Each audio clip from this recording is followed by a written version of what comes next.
Selamat sore adik-adik kelas 6. Saya akan menyampaikan informasi-informasi terkait dengan mata kuliah kita, yaitu bisnis internasional. Adapun materi akan saya sampaikan dalam PowerPoint yang akan saya tampilkan berikut ini. Ya, jadi mata kuliah kita adalah bisnis internasional dengan saya sebagai dosen pengampu. Nama saya Nilo Kufu Indiani, bisa dipanggil Indi saja. Dan kita lanjut ke sifat perkuliahan. Jadi sifat perkuliahan kita adalah yang pertama tujuannya agar mahasiswa memahami bagaimana mengelola aktivitas bisnis internasional.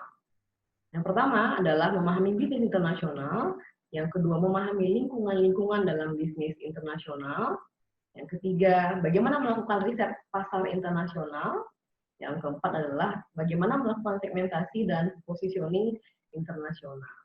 Yang kelima, kita membahas mengenai strategi memasuki pasar internasional dan strategi produk internasional. Berikutnya kita bahas mengenai komposisi nilai akhir yang akan terdiri atas 4 komponen, yaitu yang pertama adalah tugas kelompok dengan bobot 35%, ujian tengah semester dengan bobot 25%, ujian akhir semester 30%, dan kehadiran 10%.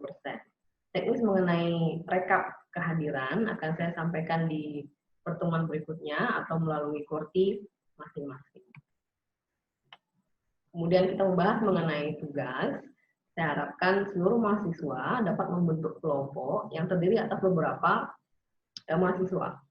Jadi tugas ini adalah melakukan presentasi dengan menjawab pertanyaan-pertanyaan yang saya berikan dan disajikan dalam bentuk video.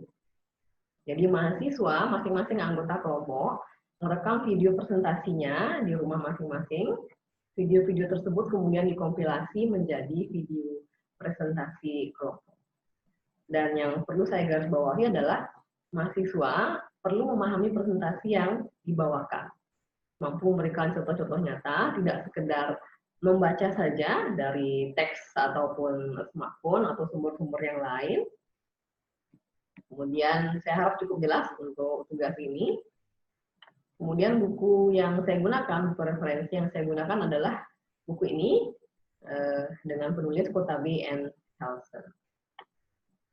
Topik-topik yang akan kita bahas di mata kuliah ini terdiri atas 8 topik. Yang pertama adalah globalization imperative atau alasan-alasan yang mendorong terjadinya globalisasi. Kemudian topik yang kedua adalah lingkungan ekonomi dari bisnis internasional. Yang ketiga adalah lingkungan budaya dari bisnis internasional. Yang keempat adalah bagaimana melakukan riset pemasaran internasional. Kemudian yang kelima, segmentasi dan positioning secara global. Yang keenam adalah strategi marketing global. Ketujuh adalah strategi-strategi memasuki pasar internasional. Dan yang terakhir, yang kedelapan adalah strategi produk, developing new products for global market. Tugas-tugas kelompok akan disesuaikan dengan topik ini, sehingga saya harap mahasiswa dapat membentuk 8 kelompok dalam satu kelas dengan jumlah mahasiswa yang sama di masing-masing kelompok. Kemudian mengenai ujian tengah semester dan ujian akhir semester, sifatnya tertulis, dan saya harapkan sekali dikerjakan secara mandiri. Karena pekerjaan yang sama persis atau sama itu dapat mengurangi nilai akhir mahasiswa secara signifikan. Jadi demikian yang dapat saya sampaikan mengenai mata kuliah kita ini. Saya harapkan cukup jelas dan saya berharap mahasiswa seluruhnya dapat mengikuti mata kuliah saya dengan baik sehingga bisa lulus dengan nilai yang baik pula. Jadi itu yang dapat saya sampaikan. Sampai jumpa di pertemuan berikutnya. Terima kasih atas atensinya.